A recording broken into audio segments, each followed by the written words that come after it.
یاسای ژمارە 22 بەشی دووەم. کلیلی دەسەڵات. ئەوەی کە لە قەڵەمڕەوی دەسەڵاتدا دەمانخاتە ناو گیر و گرفتەوە زۆر جار زێدەکاردانەوەمانە بەرامبەر جوڵەکانی دوژمنان و ڕکابەرەکانمان.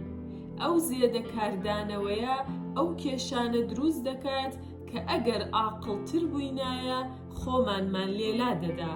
ئەمە بە هەمان شێوە کاریگەریەکی چەند جارەیی دەبێت، چونکە ئەو کاتە دوژمنیش دیسان کاردانەوەی دەبێت، وەکو چۆن ئەسیناییەکان لە بەرامبەر مێلانیەکاندا هەیان بوو.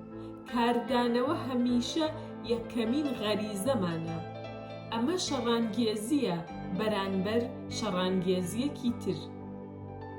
بەڵام جارێکی تر کە کەسێک پاڵت پێوە دەنێت و تۆش خۆت لە پەرچەکردارێکدا دەبینیتەوە، ئەمە تاقی بکەرەوە بەرەنگاری یان کاردانەوەت نەبێت، بەڵکو مل بدە، لا ڕوومەتەکەی ترت ڕابگرە. تۆ بۆ دەردەکەوێت کە زۆر جار ئەمە ڕەفتاریان ئاسایی دەکاتەوە.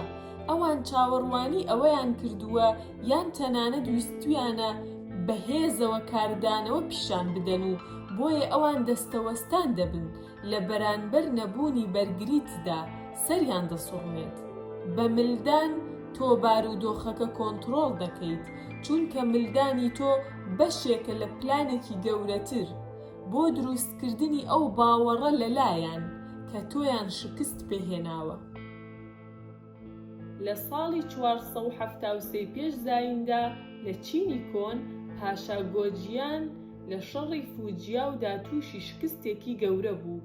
لە بەرامبەر فەرمانڕەوای هودا گۆجیان ویستی ڕابکات، بەڵام ڕاوێژکارێکی هەبوو کە پێی وت ڕانەکات و مل بدات، خۆی بخاتە خزمەتی فەرمانڕەوای هو. پێگەیە کە ئەو لێیەوە دەیتوانی تاوتوێی ئەو پیاوە بکات و پیلانی تۆڵە سەندنەوە دابڕێژێت. بە بڕیاردان بە پەیڕەوکردنی ئەم ئامۆژگاریە گۆجیان هەموو سامانەکەیدایە فەرمانڕەواکە و چوو وەکو نزمترین خزمەتکار لە گەوڕەکانی داگیرکەرەکەیدا کار بکات. بۆ ماوەی 3 ساڵ لە بەردەم فەرمانڕەواکەدا خۆی سادە نواند کە ئەویش دڵنیا بوویەوە لە ئەمەکدارێتیەکەی ڕێگەی پێدا بگەڕێتەوە ماڵەوە. بەڵام لە ناوەوەڕا گۆجیان ئەو 3 ساڵە بە کۆکردنەوەی زانیاری و دانانی پیلانی تۆڵە بەسەری برد. کاتێک وشکی و قاتیەک ڕووی لەهوو کرد و مەملەکەتەکە بەهۆی پەشێوی ناوخۆییەوە لاوازکرا، ئەو سوپایەکی ئامادە کرد، داگیری کرد و بە ئاسانی سەرکەوتوو بوو. ئەوەیە دەسەڵاتی پشت ملدان. ئەمە کات و کشۆکیت دەداتێ تا پیلانی دژەلێدانێکی کاولکەر دابڕێژیت. ئەگەر گۆجیان ڕای بکردایە ئەم دەرفەتەی لەدەست دەدا. کاتێک لە ناوەڕاستی سەدەی 19 بازرگانی دەرەکی بۆ هەڕەشەکردن لە سەربەخۆیی ژاپۆن دەستی پێکرد، ژاپۆنیەکان مشتومڕیان لەسەر ئەوە کرد ئاخۆ چۆن شکست بە بیانیەکان بهێنرێت. وەزیرێک بە ناوی هۆتا ماسایۆشی یاداشتێکی لە ساڵی 1857 دانووسی کە بۆ ساڵانی داهاتوو کاریگەری خستە سەر سیاسەتی ژاپۆنی کە دەڵێت: من قەناعەتم وایە کە دەبێ سیاسەتی ئێمە هاوپەیمانی دۆستانە بگرێتە خۆ بۆ ناردنی کەشتی بۆ وڵاتانی بیانی لە هەموو شوێنێک و ئەنجامدانی بازرگانی، لاساییکردنەوەی بیانیەکان لەو شوێنانەدا کە لە باشترین حاڵەتدان و لێرەوە چاکردنی کێماستیەکانمان، پەرەپێدان بە توانای نیشتیمانیمان و تەواوکردن و خۆپڕچەکردنمان.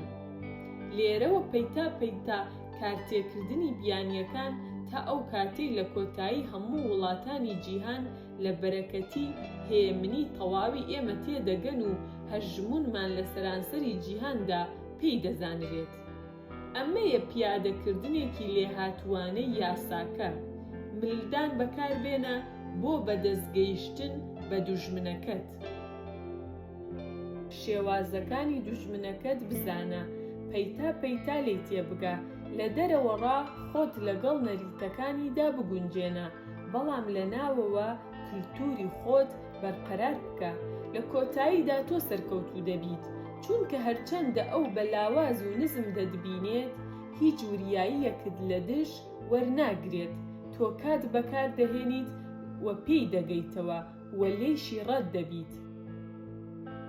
ئەم فۆرمە نەرمە کاریگەرەی داگیرکردن زۆر جار باشترینە، چونکە دوژمن هیچی نییە کاردانەوەی لە بەرامبەردا بنوێنێت، خۆی بۆ ئامادە بکات یان بەرەنگاری بکات. ئەگەر ژاپۆن بە زەبری هێز بەرەنگاری لە خۆرئاوا بکردایە، لەوانە بۆ ڕووبەڕووی داگیرکاریەکی کاولکەرانە بێتەوە کە بۆ هەمیشە کللتورەکەی وەردەچەرخاند. دەشێ ملدان بە هەمان شێوە ڕێگەیەکی گاڵتەکردن بە دوژمنەکانت بخاتە ڕوو، ڕێگەیەکی ئاڕاستەکردنەوەی دەسەڵاتیان لە دژیان، هەر وەکو بۆ ئەوەی برێژت ڕوویدا. دەسەڵات هەمیشە لە گۆڕاندایە، چونکە گەمەکە بە سروشتی خۆی شلۆقە و پانتاییەکی ململانەی بەردەوامە. ئەوانەی دەسەڵاتیان هەیە تەقریبەن هەمیشە خۆیان لە جوڵەیەکی لێژبوونەوەدا دەبیننەوە. ئەگەر تۆ بە شێوەیەکی کاتی خۆت بە لاوازبوو بینی، تاکتیکی ملکەچبوون پێرفێکتە بۆ ئەوەی جارێکی تر بتوانی خۆت پەروەردە بکەیتەوە. ئەمە ئامانجی تۆ ڕووپۆش دەکات. ئەمە فێری ئۆقرەگرتن و خۆکۆنتڕۆڵکردن و شارەزایەتیەکانت دەکات لە یاریەکەدا و دەتخاتە باشترین پێگەی مومکین بۆ کەڵگوەرگرتن لە خلیسکانی لە پڕی سەرکوتکەرەکەت.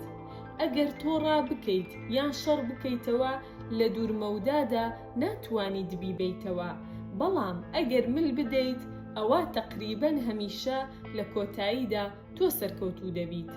وێنە درەختی بەڕوو.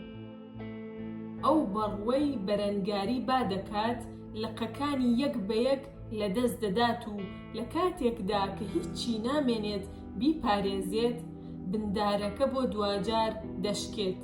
ئەو داربەڕوەی کە دەچەمێتەوە زیاتر دەژی، بنەکەی گەشە دەکات، دەکشێت، ڕێگەکانی قوڵتر دەچنە خوارەوە و تۆکمەتر دەبێت. دەسەڵات تۆ ئەوەت بیستووە کە دەڵێت چاو لە بەرانبەر چاو، ددان لە بەرامبەر ددان، بەڵام من پێت دەڵێم بەرەنگاری ئەهریمەن مەکە. بەڵکو هەر کەسێک زلەیەکت لێ دەدا، تۆ لاکەی تریشتی بۆ ڕابگرە. ئەگەر هەر کەسێک لای یاسا سکاڵات لێ بکات و چاکەتەکەت ببات، با باڵاپۆشەکەشت ببات. هەر کەسێکیش ناچارت بکات مایڵێک ڕێ بکەیت، 2 مایڵ لەگەڵی بڕۆ. عیسای مەسیح. پێچەوانە بوونەوە.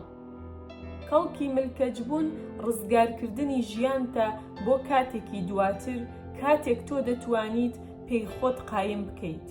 ئەمە کتومت خۆلادانە لە شەهادەت کە کەسێک مل دەدات، بەڵام کاتی تر هەیە تیایاندا دوژمن سازش ناکات و پێ دەچێت شەهادەت تاکە ڕێگەی دەرچوون بێت. سەرباری ئەمەش ئەگەر تۆ ئامادەی مردنت تێدا بێت، لەوانەیە ئەوانی تر دەسەڵات و ئیلهام لە نمونەی وەکو تۆ وەربگرن. لەگەڵ ئەوەشدا شەهادەت پێچەوانەبوونەوەی ملکەجبوونە، تاکتیکێکی پەشێ و نادەقاودەقە و وەکو شەڕانگێزیەی ڕووبەڕووی دەبیتەوە تونند و تیژانەیە. بۆ هەموو شەهیدێکی بەناوبانگ هەزارانی تر هەن کە ئیلهام بەخشی دین بوون نەیاخیگەری. بۆیە ئەگەر شەهادەت جارێک لە جاران دەسەڵاتێکی دیاریکراوت پێ بدات، بە شێوەیەکی پێشبینی نەکراو ئەمە دەکات. لەوەش گرنگتر تۆ بوونت نابێت تا خۆشی لەو دەسەڵاتە ببینیت. کە تۆ شەهید بیت، کەواتە نایبینیت. بەو شێوەیە کە هەیە، دوجاریش شتێکی خۆپەرستانە و لوودبەرزانەیە لەمەڕ شەهادەت. وەکو بڵێ ئەو کەسانە هەستیان کردووە ئەوانەی شوێنیان کەوتون، گرنگیەکی کەمتریان لە شکۆمەندی ئەمان هەیە. کاتێک دەسەڵات جێت دەهێڵێت، باشترین شت ئەوەیە پێچەوانەبوونەوەی یاساکە فەرامۆش بکەیت. واز لە شەهادەت بێنە، دوجار بارودۆخەکە لە بەرژەوەندی خۆت دەشکێتەوە و تۆ دەبێ زیندوو بیت و دەسەڵاتەکەت ببینیت.